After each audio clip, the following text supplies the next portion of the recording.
Hello guys, এই দেখো ঝিঙে তোলা হয়ে গেছে। এবার লঙ্কা তুলতে যাচ্ছি। ওইদিকে লঙ্কা গাছ আছে।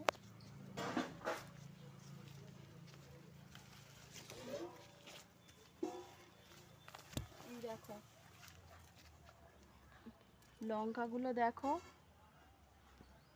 এই দেখো লঙ্কা তুলে নিচ্ছি এখন।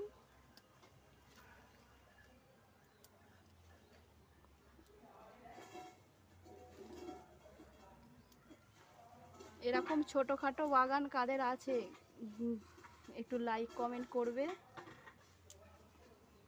জানাবে কাদের এরকম ছোটোখাটো বাগান আছে।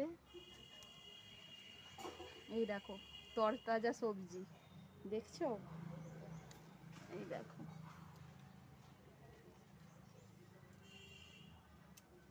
আমার লঙ্কা তোলা হয়ে গেছে। এই দেখো